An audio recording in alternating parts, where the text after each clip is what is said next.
तो दोस्तों स्वागत है आज आपके अपने चैनल मिशन ज्ञान ट्रिक पर। और मैं आज आपको कराऊंगी कक्षा 12 में इतिहास के अध्याय 3 जिसका नाम है बंधुत्व जाति तथा वर्ग के महत्वपूर्ण क्वेश्चनों को।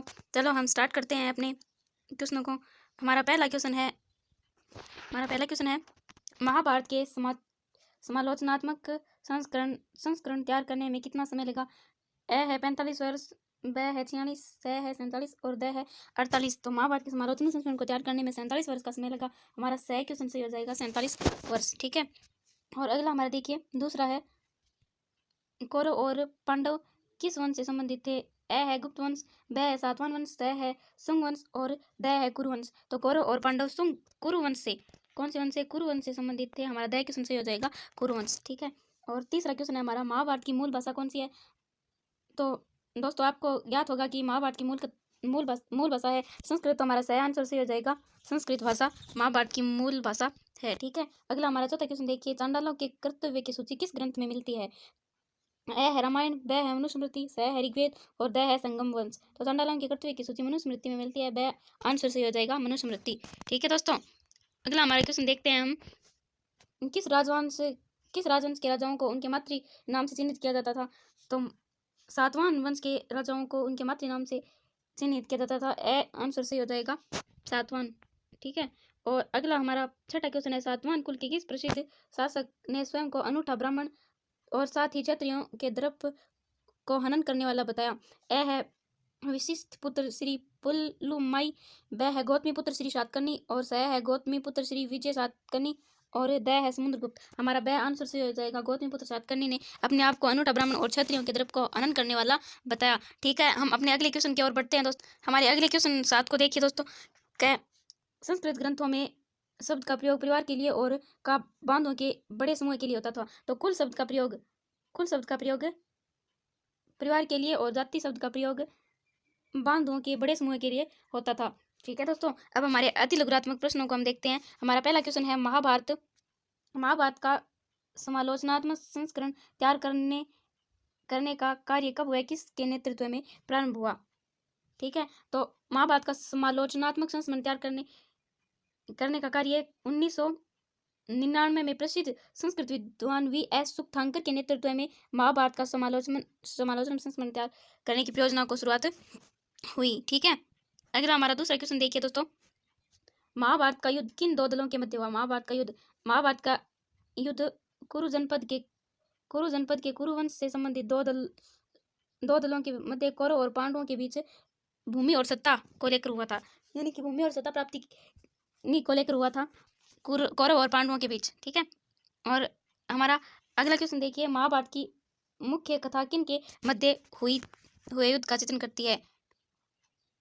महाभारत की मुख्य कथा किन के मध्य। तो ये हमारा ये दूसरा क्वेश्चन है ना, ये इसका उत्तर हो जाएगा कि कुरु जनपद के ये कुरु वंश से संबंधित थे और दो दलों के मध्य कौरव और पांडवों के बीच हुआ था ये युद्ध और सत्ता और भूमि और सत्ता यानी शासन प्राप्ति के लिए हुआ था। ठीक है।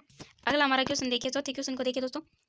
इतिहासकार महाभारत ग्रंथ की विषय वस्तु को किन दो मुख्य शीर्षकों के अंतर्गत रखते हैं। तो दो मुख्य शीर्षक हैं आख्यान और दूसरा है उपदेशात्मक। आख्यान में कहानियों का संग्रह है और उपदेशात्मक सामाजिक आचार विचार के मानदंडों का चित्रण है उपदेशात्मक अंश में। ठीक है। और अगला हमारा 5वां क्वेश्चन देखिए। महाभारत का सबसे महत्वपूर्ण उपदेशात्मक अंश कौन सा है। महाभारत का सबसे महत्वपूर्ण उपदेशात्मक अंश भागवत गीता है, जहाँ कुरुक्षेत्र की युद्ध भूमि में कृष्ण अर्जुन को उपदेश देते हैं। ठीक है। अगला हमारा छठा क्वेश्चन देखिए। छठे क्वेश्चन में देखिए दोस्तों क्या दिया हुआ है। बहिर्विवाह पद्धति से आप क्या समझते हैं। बहिर्विवाह पद्धति यानी कि गोत्र से बाहर विवाह करने की पद्धति को बहिर्विवाह पद्धति कहते हैं। देखिए अपने गोत्र से बाहर विवाह करने की को बहिर्विवाह पद्धति कहते हैं। ठीक है। अगला हमारा 7वां क्वेश्चन देखिए। मनुस्मृति का संकलन कब और किस भाषा में हुआ। तो मनुस्मृति का संकलन लगभग 200 ईस्वी पूर्व से 200 ईस्वी के बीच संस्कृत भाषा में हुआ था। ठीक है। याद रखिएगा दोस्तों, ये क्वेश्चन बहुत ही इंपॉर्टेंट है और आपको याद करने के लायक है। अगला क्वेश्चन देखिए 8वां। चांडाल किसे कहते हैं। तो शवों की अंत्येष्टि और मृत पशुओं को छूने वालों को चांडाल कहा जाता है, जो मरे हुए लोगों के आभूषण पहनते हैं और गांव से बाहर रहते हैं ना। आपको पता होगा दोस्तों, पढ़ा है ये ना 12वीं कक्षा की किताब में आपने। अगला हमारा 9वां क्वेश्चन देखिए, 1991-92 में, सॉरी दोस्तों, 1951-52 में किस पुरातत्ववेत्ता ने मेरठ जिले उत्तर प्रदेश के हस्तिनापुर नामक गांव में उत्खनन का कार्य किया? तो इसका उत्तर है बीबीलाल ने। बीबीलाल ने हस्तिनापुर, उत्तर प्रदेश के हस्तिनापुर नामक गांव में उत्खनन का कार्य किया था। ठीक है, अगले क्वेश्चन को देखिए, 10वां क्वेश्चन है हमारा, किस राजवंश में राजाओं के नाम से पूरे माताओं यानी मातृ नाम के नाम लिखा जाता था? तो पहले भी क्वेश्चन आया था छोटे क्वेश्चन में, सातवां राजवंश में राजाओं को उनके मातृ नाम से चिन्हित किया जाता था। ठीक है, अगले हमारे 11वें क्वेश्चन को देखिए दोस्तों, लगभग 7वीं शताब्दी ईस्वी में चीन से भारत आए किस चीनी तीर्थयात्री ने कहा कि वधिक और सफाई करने वालों को नगर से बाहर रहना पड़ता था? ठीक है, तो चीनी यात्री सवेन तसांग ने कहा था ये सब। ठीक है, अगले हमारे क्वेश्चन 12 को देखिए, लगभग 5वीं शताब्दी ईस्वी में चीन से भारत आए किस बौद्ध भिक्षु का कहना था कि अस्पृश्यों को सड़क पर चलते हुए करताल बजाकर अपने होने की सूचना देनी पड़ती थी?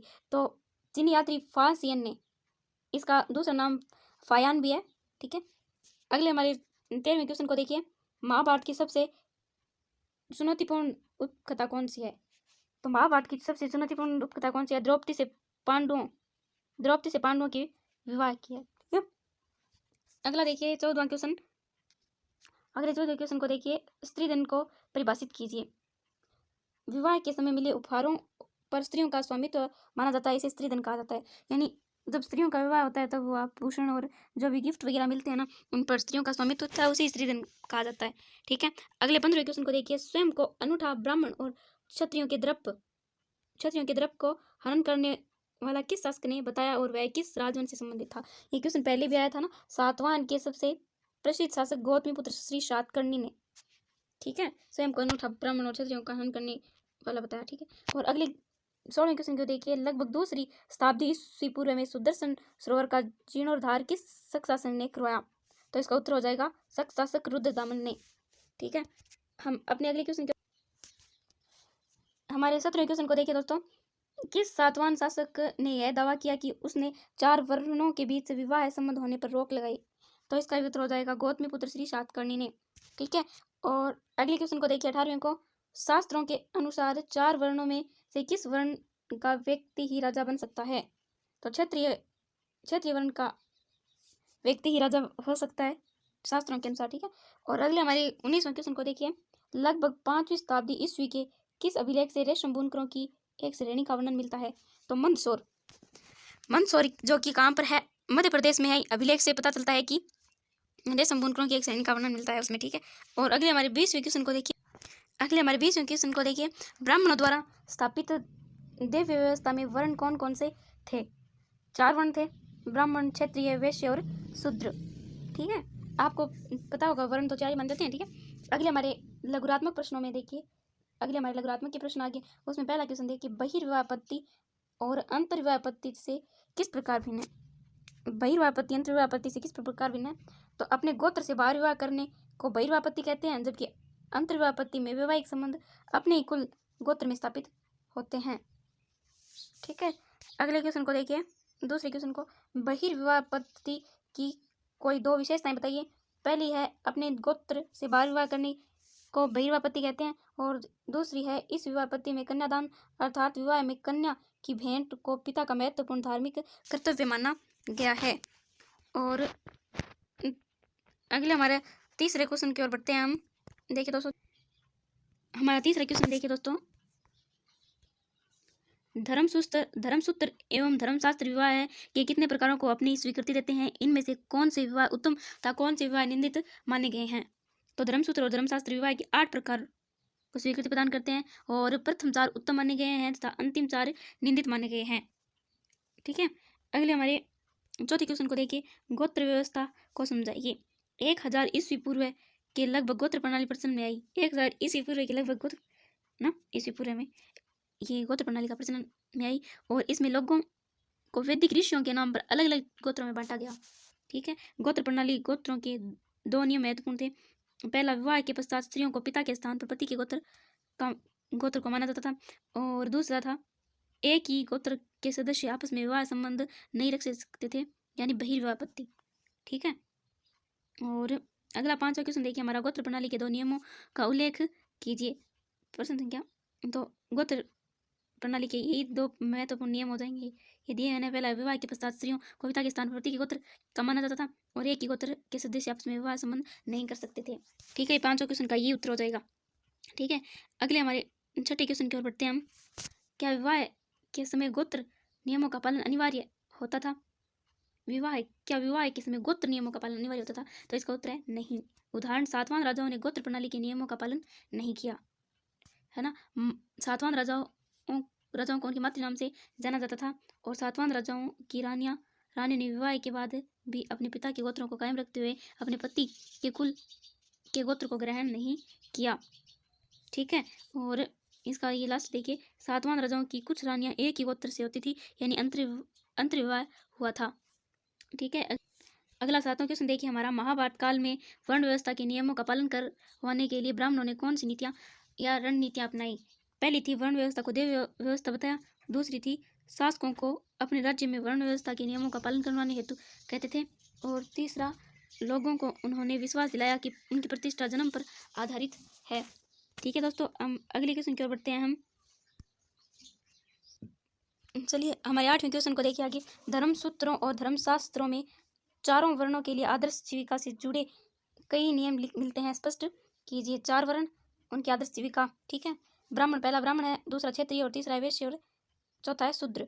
तो ब्राह्मणों के देखिए, अध्ययन कराना, वेदों की शिक्षा और यज्ञ करना और ये करवाना, दान लेना और देना भी। ठीक है, अगला क्षत्रियों का देखिए, युद्ध करना, लोगों को सुरक्षा प्रदान करना, न्याय करना, वेद पढ़ना, यज्ञ करवाना और दान दक्षिणा देना। तीसरा वैश्य के देखिए, वेद पढ़ना, यज्ञ करवाना, दान दक्षिणा देना, कृषि, गौ पालन और व्यापार आदि करना। शूद्रों का कार्य देखिए, इन तीनों उच्च वर्णों की सेवा करना होता था। ठीक है, अगले हमारे 9वें क्वेश्चन को देखिए दोस्तों।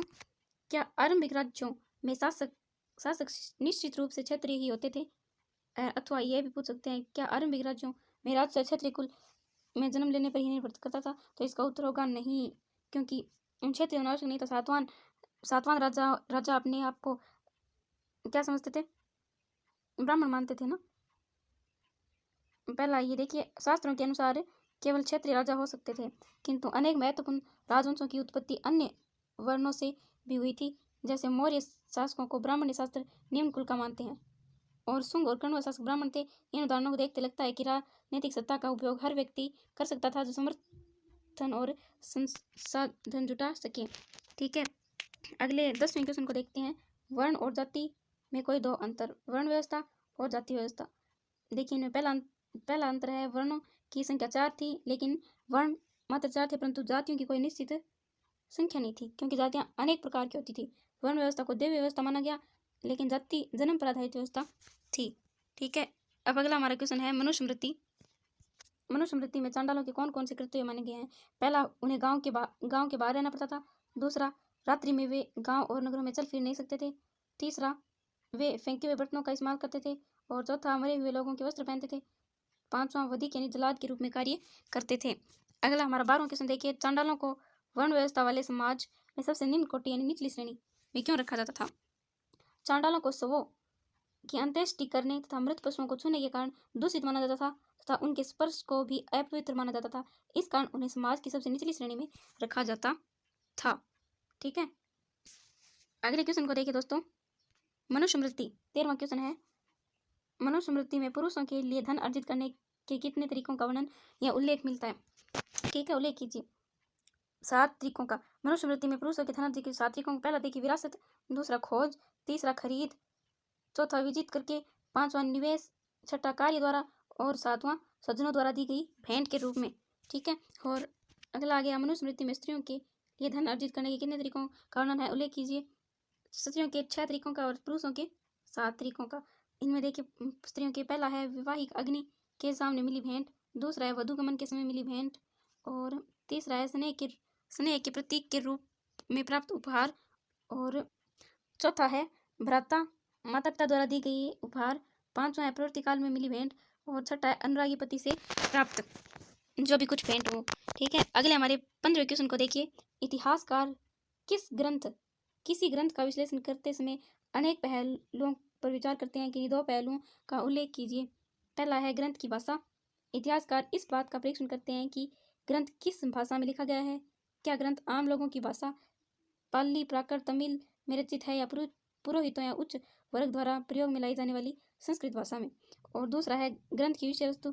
क्या ग्रंथ अनुष्ठान के समय प्रयोग आने वाले मंत्रों का संग्रह है या कथा ग्रंथ है, इसका भी परीक्षण करते हैं। ठीक है, अगले हमारे 16वें क्वेश्चन को देखिए। महाभारतकालीन स्त्रियों की विभिन्न समस्याएं थी, उनका उल्लेख कीजिए। पहला, स्त्री को भोग की वस्तु समझा था। दूसरा, स्त्रियां पैतृक संपत्ति में हिस्सेदारी की मांग नहीं कर सकती थी। तीसरा, स्त्रियों की स्थिति पुरुषों से निम्न थी। चौथा, पत्नी को पति की संपत्ति के रूप में माना जाता था। पांचवा, स्त्रियों को सीमित अधिकार ही प्राप्त थे। ठीक है, और अगला हमारा क्वेश्चन देखिए। 17वां, महाभारत की सबसे चुनौतीपूर्ण उपकथा द्रौपदी के बहुपति विवाह के संबंध में इतिहासकारों के विभिन्न मत हैं, किन्हीं 2 का उल्लेख कीजिए। पहला है विशिष्ट शासक वर्ग में बहुपति प्रथा का प्रचलित होना, और दूसरा है कुछ इतिहासकारों के अनुसार हिमालय क्षेत्र में आज भी बहुपति प्रथा का प्रचलन है, और तीसरा कुछ इतिहासकारों के अनुसार युद्ध के समय स्त्रियों की कमी के कारण बहुपति प्रथा को अपनाया गया हो। ठीक है, और अगला देखिए 18वां क्वेश्चन है हमारा। पितृवंशिकता एवं मातृवंशिकता में अंतर। वह वंश परंपरा जो पिता के बाद पुत्र, फिर पौत्र, फिर प्रपौत्र आदि से चलती है, उसे पितृवंशिकता कहते हैं। और वह वंश परंपरा जो माँ से जुड़ी होती है, यानी माँ के द्वारा वह वंश परंपरा चलती है। धन्यवाद दोस्तों। आज की वीडियो को पूरा देखने के बाद लाइक एंड शेयर जरूर करें, और अगले वीडियो में हम फिर मिलेंगे। तब तक के लिए धन्यवाद। जय हिंद।